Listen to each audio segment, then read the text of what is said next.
Bueno, el término laico, la palabra laica, castellana, viene del término griego laos.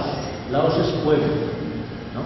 Entonces, si miramos a los orígenes, laico es el miembro del pueblo, sin más, ¿no? O sea, entre los griegos, el laico era el miembro del pueblo. Entre los cristianos, sobre todo a partir del Vaticano II, el laico es el miembro del pueblo de Dios.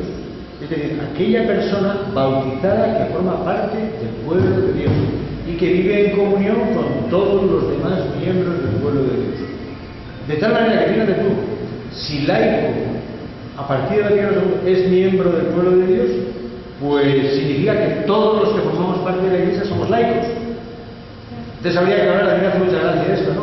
Habría que hablar no solamente del laico seglar, del padre o madre de familia, del soltero que vive no, sino también del laico religioso, de la laica religiosa, del laico obispo, ¿no? Porque si somos miembros del pueblo de Dios, todos somos miembros de esta gran familia, entonces todos seríamos en principio laicos. Como usted sabe, en un principio el término laico surge como algo despectivo, si no me equivoco, ¿no? Como no clérigo. Ah, bueno. Sí, mira, con el tiempo el término laico pasó a ser, cuando la Iglesia va tomando unas estructuras muy jurídicas para enfrentarse precisamente a los poderes políticos, sociales y para tomar y hacer ver que tiene falta de ciudadanía en la sociedad y que la Iglesia es quien es, entonces se va creando una eclesiología de exclusión más que de inclusión, ¿no? ¿Quién es el laico? El laico va a ser aquel que no es miembro de la jerarquía. Entonces, a partir de entonces va a venir una definición de laico negativa. El laico es el no clérigo. El no clérigo.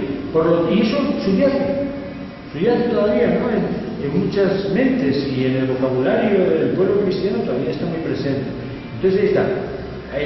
Felizmente, esa manera de concebir al laico con el Vaticano II, al menos teóricamente, se ha terminado. Teóricamente es un conjunto de buenas intenciones, pero de hecho, a la hora de la verdad, todavía se sigue definiendo al laico como el que no es sacerdote, como el que no es religioso, como el que no es religioso.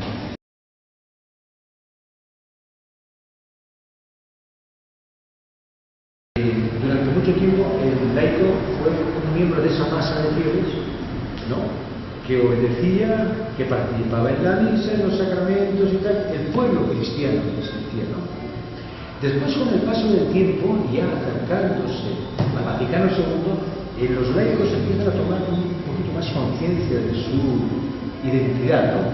Y la Iglesia, los papas y demás, pues les van dando también más cancha para que vayan participando. De hecho, hay algunos documentos de la Iglesia en los cuales los laicos pues son reconocidos como miembros del pueblo de Dios y que tienen su propio modo de vivir la fe cristiana, ¿no? Y surgirán los apostolados, la Acción Católica, etc., como espacios o ámbitos donde los laicos podían hacer presente su vida cristiana, ¿no?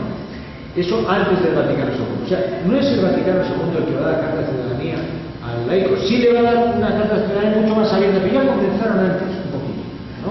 Hubo papas, por ejemplo, San Pío X, que quiso que los laicos se incluyeran mucho más en la vida de la Iglesia, ¿no? Y a mí me parece muy interesante. Hay movimientos que surgieron en aquella época y que no podemos olvidarlos y son dignos de tener en cuenta porque son de algún modo los predecesores de la teología del laicado que va a ir abriendo ese camino y que después va a tomar pues una mayor figura y se va a ver de una manera mucho más clara a partir de los Vaticano II.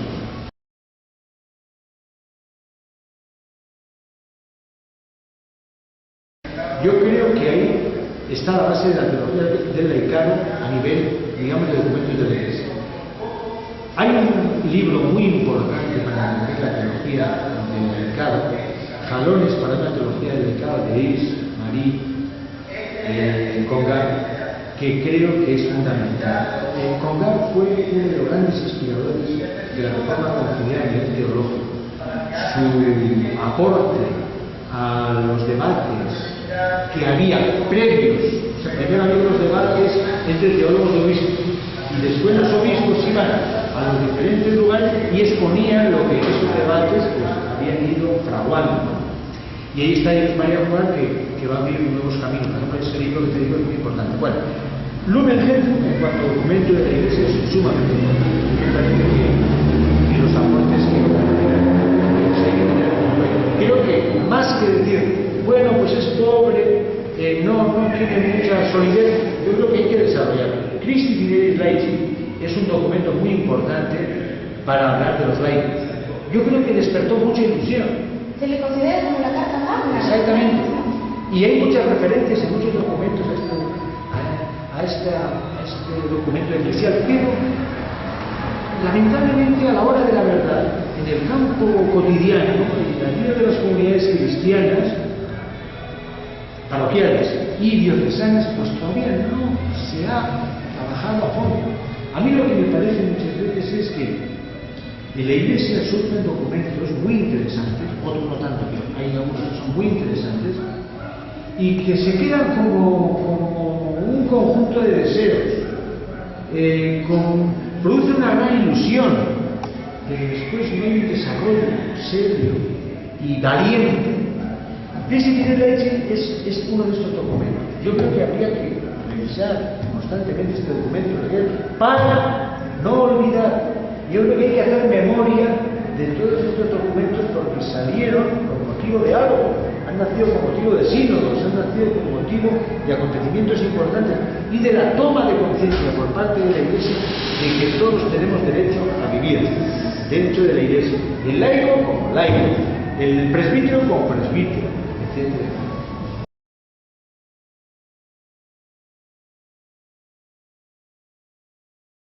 El laico tiene que hacer énfasis y tiene que defender su laicidad. El laico no es un sachacura. El laico no es un cura a medias o alguien que quiere ir asumiendo labores del sacerdote o de la religiosa o de la religión. El laico es alguien que debe vivir su ser cristiano como laico. A mí me parece eso fundamental. ¿Cómo lo vivirá? En los ámbitos en los cuales pues, desarrolla su vida, allí donde desarrolla su labor profesional, donde vive su vida familiar, etc. Como laico. Es decir, por ejemplo, yo echo en falta la presencia de laicos, de cristianos auténticamente comprometidos en el Congreso de la República, en los medios de comunicación, allí donde se juega la vida de la gente. Yo creo que ahí tiene que haber una presencia clara. Yo no digo que haya que estar hablando del Evangelio.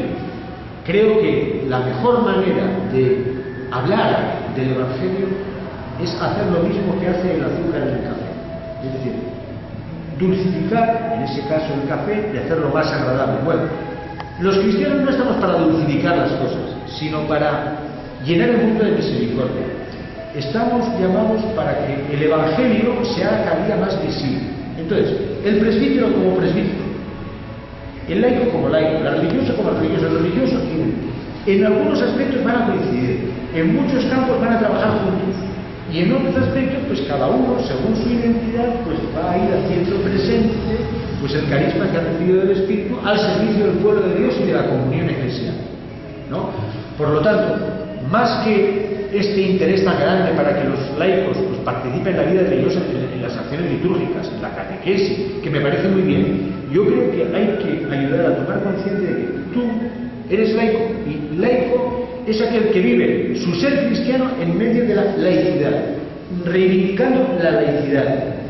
En ocasiones serás catequista, o podrás ser miembro de un grupo parroquial, pero sobre todo es en la calle, en la comida, allí donde te mueves, imprimir los valores del Evangelio, vivirlos y comunicarlos, y pues llenar la vida del Evangelio, ¿no? No olvidemos que Jesús nos dice a todos los discípulos y discípulas, seamos laicos, religiosos, presbíteros, Él dice, ustedes son la sal del mundo.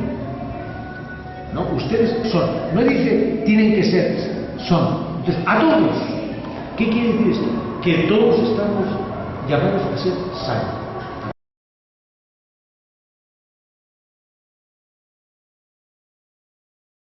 Ha habido avances, no cabe duda que ha habido avances, pero falta mucho. Yo creo que todavía el laico está en una especie de minoría de edad, es decir, como si todavía se le diera con un momentito, tú estás ahí. Y siento los tiempos que corremos está dando una cierta involución en cuanto a considerar al laico como miembro del pueblo de Dios y del reino de Dios. O sea, por un lado, las declaraciones públicas reivindican al laico, pero a la hora de la verdad, pues no, porque se reivindica la presencia de ciertos laicos, pero la gran mayoría del pueblo de Dios, su pueblo sencillo, no. Yo creo que hace falta una gran educación de eso. A todos, no solamente al laico para que asuma sus responsabilidades viviendo su ser laico en el mundo, sino también a los curas, a los religiosos, que cada uno vaya tomando conciencia de quién es. Por eso, cuando dicen un Vaticano III, yo no sé hasta no pienso que lo esencial sea pensar en un Vaticano III, sino en desarrollar todo aquello que está presente en los documentos de la Iglesia, que no se entienden fácilmente, así nomás. Los documentos del Vaticano II no son ni sencillos, no, tienen teología, tienen un vocabulario y una terminología que es preciso traducir. Yo creo que está bien.